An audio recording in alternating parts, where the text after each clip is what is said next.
Good evening, ladies, gentlemen, and reptilian alike. My name's Scythe, and this is going to be my list of games that I played a lot during 2018. Not necessarily that any of these games ended up releasing in 2018.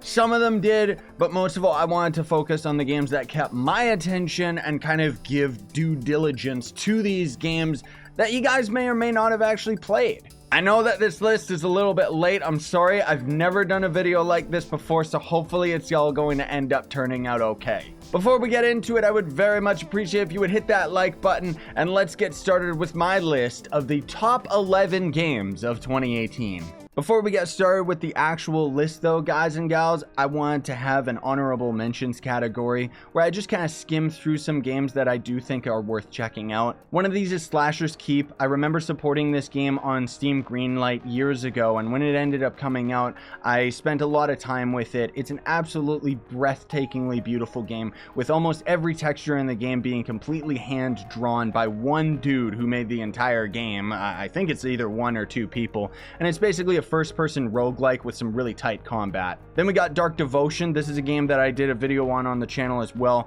but this is one of the only games on Kickstarter that I outright ended up supporting because it's basically a 2D side-scrolling version of Dark Souls. Roblox is another game that you all know and love already. It didn't necessarily make it onto my top list, but was definitely worth mentioning because it's one of those games where I start playing it for like weeks on end. I'm completely addicted. It's an absolute blast with friends, and then I kind of burn myself out, and then I stop playing it for a little while. Another one of my all-time favorite games is Doom 2016. Yes, I know that that's a couple years old, but I thought that it was worth mentioning because while I played it and enjoyed the heck out of it, I cannot wait for Doom Eternal, especially with the new thing that they have going on where players can basically end up invading your world, the same as Dark Souls, right? Speaking of Dark Souls 3 has actually been surprisingly fun. I didn't think that I would enjoy it as much as I have been, but I've actually really been enjoying it. I also wanted to mention Light Bearers. This is a game that you're going to see on the channel. I've already recorded a couple videos, and it's basically a free-to-play hide-and-seek game. There's a free-to-play version of the game where you can end up earning XP and playing as the weekly rotation of monsters, or you can just outright buy a pack that'll end up giving you access to a lot of unlockables that you still have to grind yourself, but it'll also give you access to all of the creatures should you end up being the creature randomly chosen for that round. One thing I would mention though is that for some reason the game is kind of cheeky and has a lot of the characters swearing, so if you get into the game, don't be fooled by its cutesy appearance. Just lower the volume knob of the players' voices all the way and you should be good to go. Anyways, let's get to the list.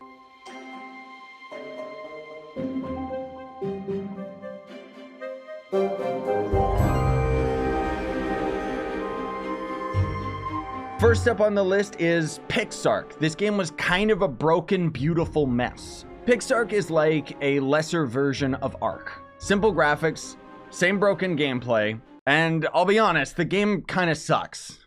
Bowser, you go ahead and kill it. Go ahead. Go ahead. I'm tapping both of the buttons. There's only 2 buttons in the entire game that tell you to aggro it. We just lost everything. And for what? Nothing. That's Pic Sark in a nutshell.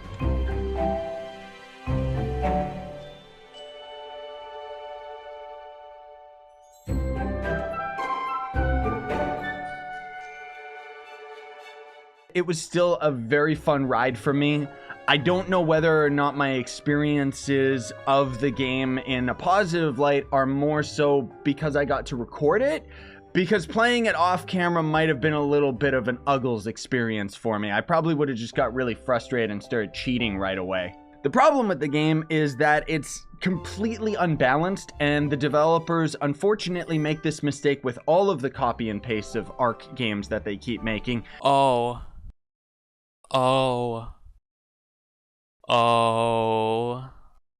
In that they develop it towards PvP players when the majority of people playing their game in the first place is PvE. Don't let the deceptively simple graphics fool you. This game is not for kids.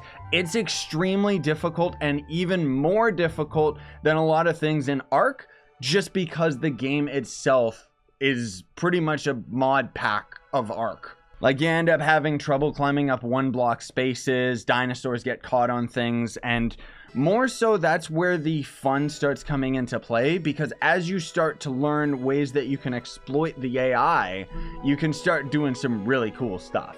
Overall, I'd say that Pic Sark is one of those games that's difficult for all the wrong reasons, but I still enjoyed my time with it regardless.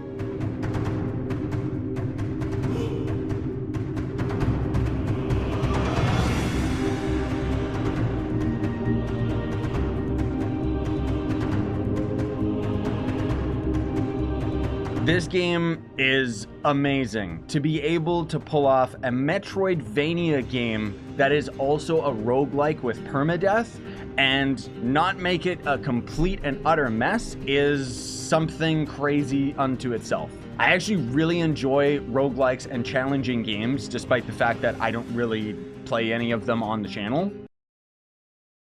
But one of my big gripes with roguelikes is that after a while you start getting to that point where you don't feel like you're unlocking enough in order to justify the progress. One of my downsides with Dead Cells and roguelikes in general is that they don't seem to really have any checkpoints. Now I know that that kind of defeats the purpose, but when you're playing Dead Cells as many times as I have, eventually you start getting tired of going through the starting area over and over again, despite the fact that you are constantly rewarding items, and the first few hundred times, it's amazing. You finally arrived.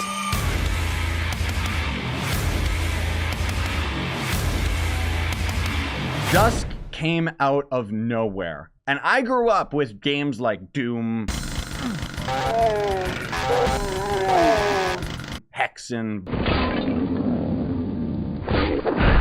Blood, I live again, Shadow Warrior.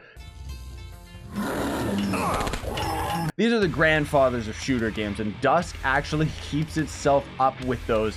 Like, it goes right alongside them, dude. Like, seriously, you would not be able to tell that this is a modern shooter with how it is an instant classic.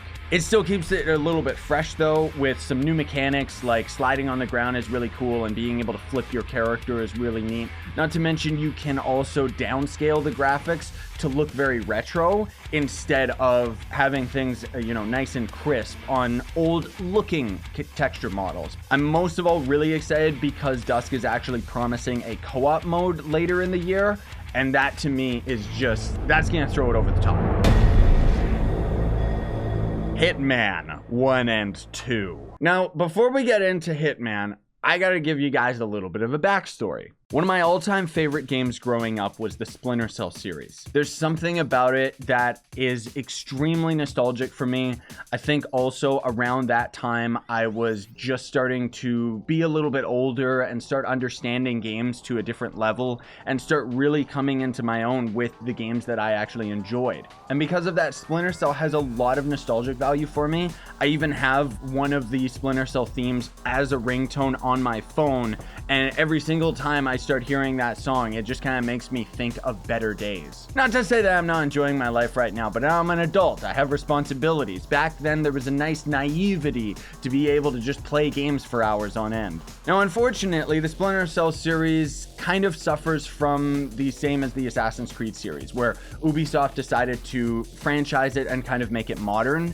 But Splinter Cell didn't really take off for them, I think most of all because fans like myself were completely alienated by the more recent Splinter Cell games because they were more action-oriented rather than being slow-paced stealth games. And so, I was pleasantly surprised to feel the same amount of love and care that used to go into the Splinter Cell franchise with the new Hitman games. Growing up, the Hitman games were right alongside Splinter Cell, but they were kind of a different in-the-open sense of style in terms of a stealth game. And to be honest, guys, I never really got into it, but I started hearing really good things about the new Hitman 1. I ended up buying the game when it was on sale, and I absolutely loved it. I played that game like crazy. The amount of options and choices that you have to be able to assassinate your mark is insane, because basically the game is you're thrown into this big massive level with hundreds of AI and all sorts of different situations, evolving as you play along, and you're trying to assassinate your target. Now, Hitman 2 delivered on this same experience on all fronts, all cylinders. cylinders were absolutely exploding. And there's a lot of really cool things that end up happening with the Hitman 2 game, because near as I've read online, the publisher ended up changing with the new Hitman game. And because of it, if you buy Hitman 2 and haven't actually experienced Hitman 1, you will get Hitman 1 and Hitman 2 both together in a pack, just if you end up buying the Hitman 2 game. I just think that that's absolutely awesome. Smash Bros. Ultimate is the best Smash Bros. Game that there is. With an overwhelming roster of characters, I had a blast playing this with friends locally over Christmas. Seriously, I played it so much, and that's kind of why I feel like I barely scratched the surface with the online play. I wish that the online play was a little bit more varied, though. I would love to play classic mode online, and I would love to be able to play against bots, and more particularly have matches of 8 players. Now, I'm guessing because Smash Bros. Online has not really been the best experiences in the past, Nintendo was trying to play it safe with Smash Ultimate, but I still think that it was going a little bit too far backwards as far as the online play, and that's where I had most of my fun with Ultimate locally. GTA 5 is probably one of the best games ever made, even though we already had Red Dead Redemption 2, which more so gets me excited for what they're gonna do for GTA 6. I'm a huge fan of the Grand Theft Auto franchise. I ended up growing up with GTA 2. I never liked that it was a top-down view, and then when GTA 3 came out and it was kind of a behind the character perspective, it blew me away and took up so much of my time. So it's no question that GTA 5 is one of my favorite games of all time, and being able to play it online with friends is no joke. Well, I mean, it is. It's really funny and really stupid, and that's exactly why it was amazing, dude. More so Grand Theft Auto being on the list is Grand Theft Auto Online. While the single player is really cool and everything, there are still aspects of it that are kind of dated now, and even the online is fairly dated as well. But if you can buy this game for cheap, it's absolutely worth picking up and playing with friends.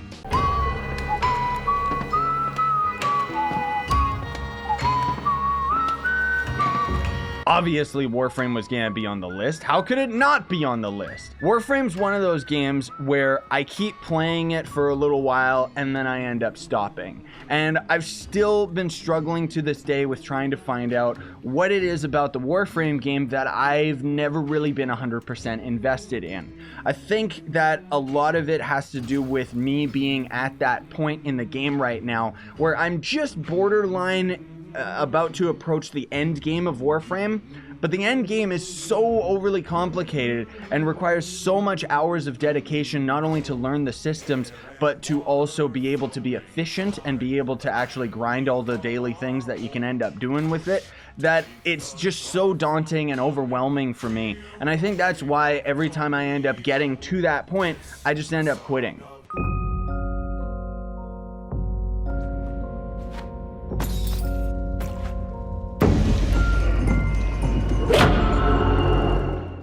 Typically, I don't like horror games, guys. Little Nightmares, though, it is absolutely beautiful. The atmosphere, the characters, the lore, everything about Little Nightmares is so perfect and so awesome, where basically this game is going to be kind of a side-scrolling slash 3D platformer puzzle game that throws a bunch of crazy monsters that are trying to eat your face. Oh my! Oh my! Oh my! What are you? I really enjoyed my playthrough of the game. The DLC was not really as good as the core experience, but I'm really hoping that soon they're either going to release more DLC or just going to end up making Little Nightmares 2, because I seriously want more of this game. Because Little Nightmares delivers this feeling of hopelessness the entire way through, and then finally is met with an ending where you feel so awesome that I can't even spoil it, guys. Like, seriously, go play the game or go watch my playthrough of it. Witchit is basically Prop Hunt, but a lot of mechanics are a little bit more advanced. Like, you can actually turn your prop around and get yourself oriented into the right space that you want. There's going to end up being basically the witches, who can turn into props in the environment to hide from the hunters, who are these big fat guys that look really funny and have a lot of different abilities that they can end up using to end up finding the witches. Unfortunately, we've stopped playing the game now because I think the content isn't being delivered often enough. Not to mention the developers keep trying to force players into playing on their official dedicated servers, which is fine, I understand. But for me, I like playing this game with my friends just in a private lobby, and you're not able to grind a lot of the costumes if you're playing in a private lobby, and the costumes are kind of the biggest gimmick of the game, right? That said, we've put so much time into this game, I don't even want to look at my Steam folder to see how long I've put into this. And so it had to be on the list, and it had to be high on the list, even though I'm not really playing it that much anymore, just because the experiences that we did have with it were absolutely awesome. MapleStory II only really came out a little while ago for the global servers, but it's been out in Korea since, what, like 2015 or something ridiculous? I actually really enjoy MapleStory II, even though right now I'm kind of on the pinnacle of quitting the game. Most of all that's got to do with the end game doesn't really have enough substance for me to enjoy it, but everything up to that point was really, really awesome. You know, I dedicated like a couple weeks just to playing this game, and even now I'm going to continue playing it because I still do enjoy the game. It's just right now I'm kind of in the same boat as everybody else, where I'm waiting for them to end up adding something that's a little bit more worthwhile. One of the biggest things that I'm excited about that they talked about is the possibility for player created dungeons, and that I think could end up adding a lot more to the game if you could end up going out and doing some dungeons that were voted on by the community and stuff like that with your friends. It would just be absolutely awesome, especially if we could actually get some worthwhile items out of it, because as of right now, my biggest complaints with MapleStory 2 is that the end game, you know, raids and legendary gear and stuff like that is virtually impossible unless you're with a considerably good group or willing to spend hundreds of hours of playtime grinding up these resources to either re-roll your stats, which is RNG, it's random number generation, so no thank you, or you just simply opt out of it, in which case there's not really that much else to do. Did you guys expect anything else to be at the top of my list? You know, the love that I have for Trove is kind of bittersweet in that there's a lot of decisions that the developers make that we all outright know are just really stupid and don't make any sense.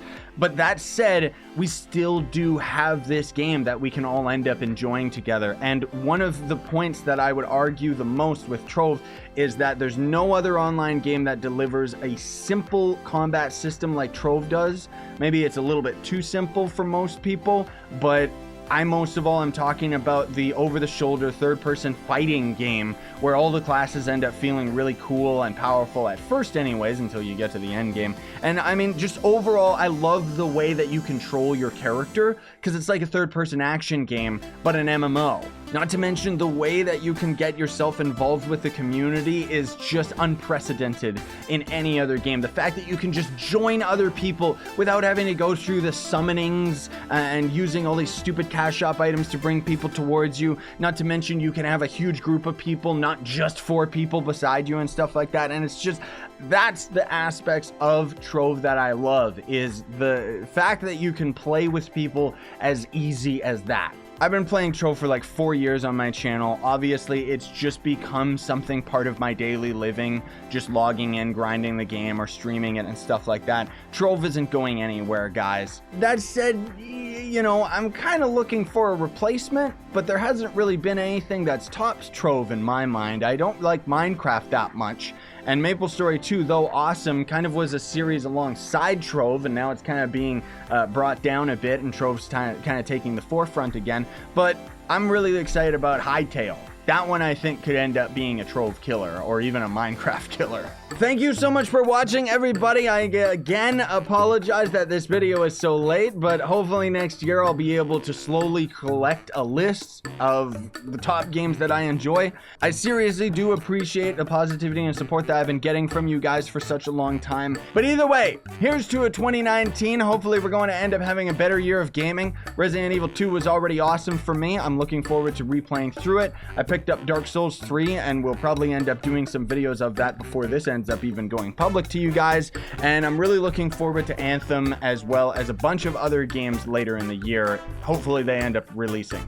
Thanks for watching, though, everybody. Very much appreciate it. Don't forget to like, sub, hit that notification bell. And if you want to support me and go the extra mile, you can always sponsor the YouTube channel with that join button down below, buy some of my real-life merch, or check links in the description to Gawkbox, which is a way you can donate to me for free by basically playing some phone games for a few minutes, earning a currency, and then you send it my way. And hey, if you send it to me during a stream, you'll actually have your name show up. Sayonara, and stay epic, everybody.